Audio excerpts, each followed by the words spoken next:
So recently I talked about some improvements to elevators that might make them better for people and the environment. And here's more of a long compilation of that list, plus some new ones. One of them is making the elevator have sort of a sliding panels instead and the buttons on the side of the elevator instead of the front of the elevator. Having these sliding panels more could mean that the elevator doors could open up more wide compared for the same sized elevator.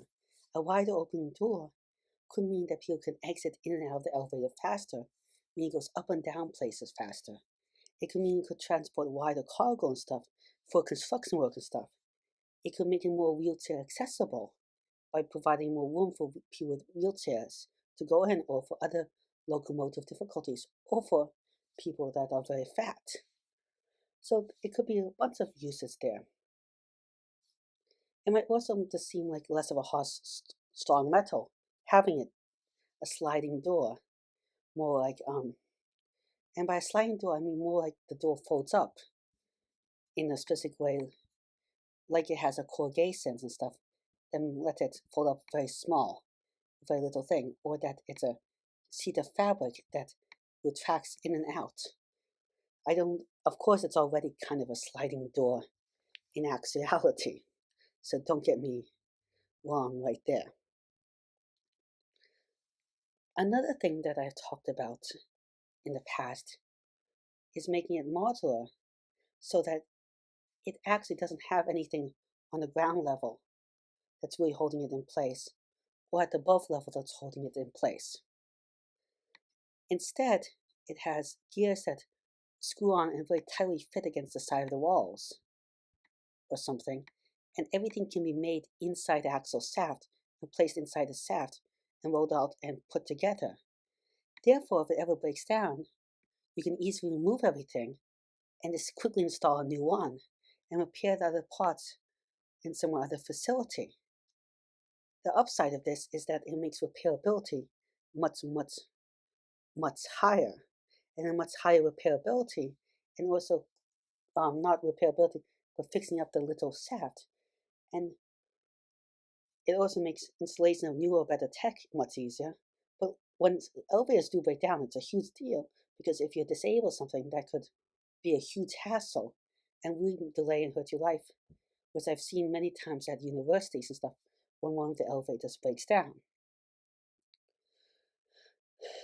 You could even imagine in the future installing different types of elevators for special events or something.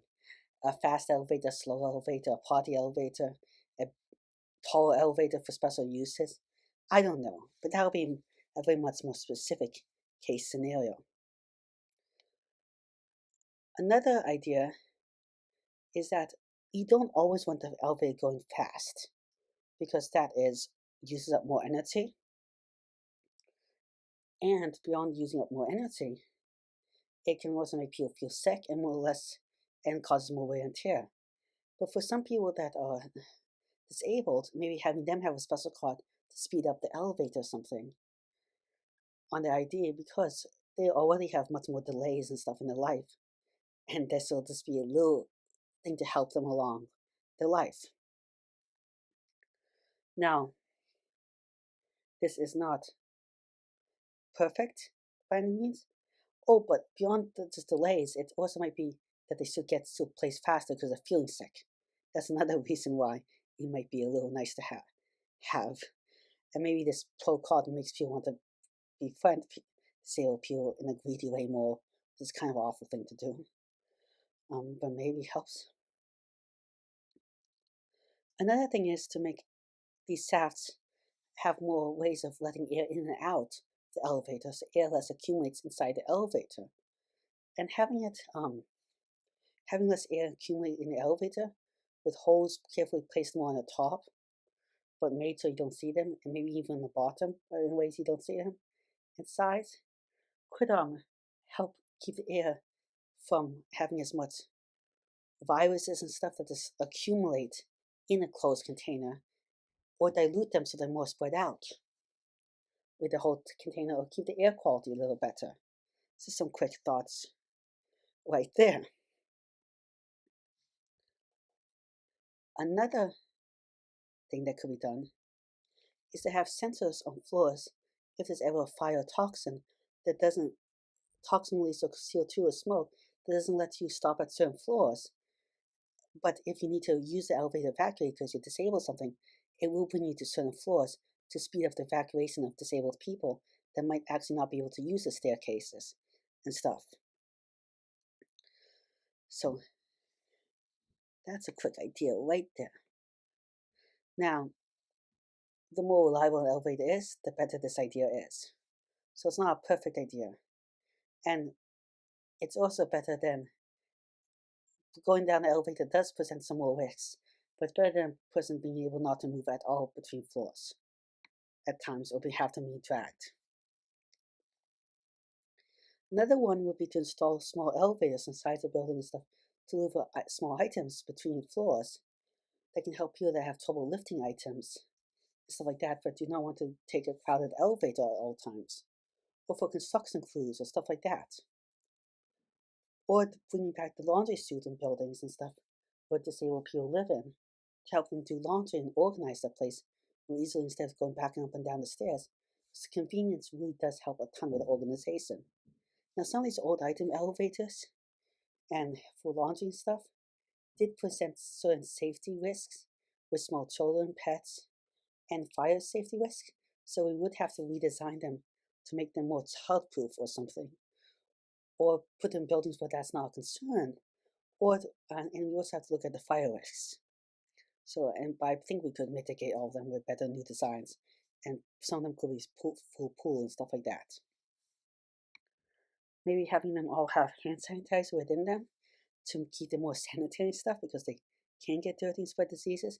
And it's even worse because disabled people are more likely to use them, who are also more at risk for a bunch of diseases and stuff.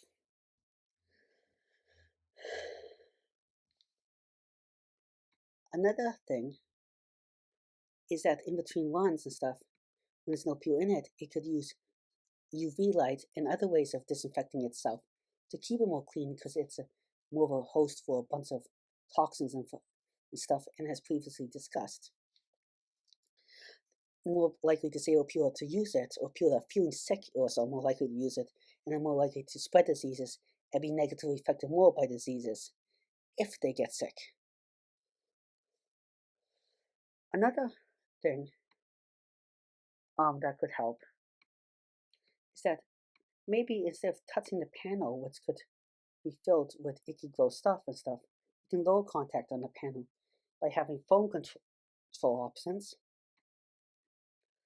And maybe the phone control could even tell you already what floor you can go to, so you can elevator can better plan out routes a little better. This can save a tiny bit of time, probably not that much time, a little bit. Or that the elevator can be voice controlled, which can help lower contact, but voice control doesn't work perfect if how would I say it? Voice control does not work perfect if someone cannot speak for whatever reason. We'll also maybe incorporate an ASL control in the future with even smarter elevators to make even life even better.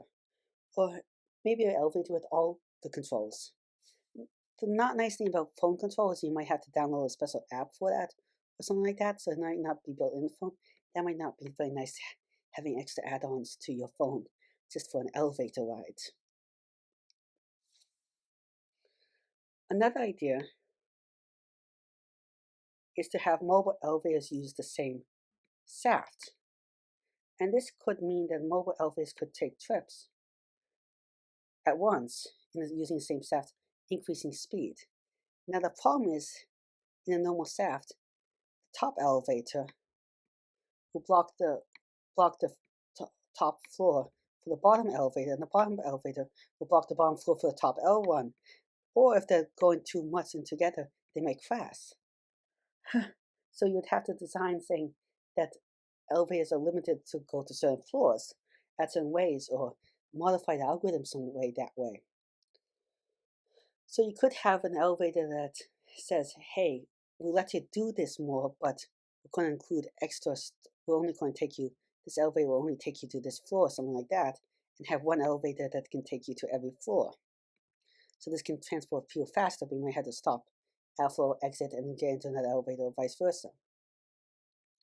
Another thing that way around this is if you have a fancy thing with the elevator that once it reaches the top, it goes into a different shaft, or at some point it can change lanes among lanes, and therefore it can have multiple runs. So the simplest one is that it goes at the top, and it can move into a second lane, and at the bottom it can move in the second lane, move around. A fancy one can move in lanes back and forth in between this whole thing. That way you can have more elevators in the same shaft, because they have a sideways motions where they're not always blocking each other. The last idea I want to mention is having a sign outside the elevator that promotes people to walk more if they can, but says, hey, if you're disabled, please use it. And the reason why this sign might be helpful is if you can walk, walking is healthier for your body oftentimes, and it also means that the elevator stays more sanitary, and the elevator is more widely available for people that need to use it. But of course, anyone, for whatever reason, that needs it, and they should be able to for themselves to use it. So it's a little bit of a way of trying to solve both ones at once. Well, thank you very much for listening. Please like, subscribe. We have to 10 out. I'm trying to reach 1,000 subscribers in here. 4,000 watch hours, which is really hard. We hope I think can do it. Again, thank you much. Goodbye.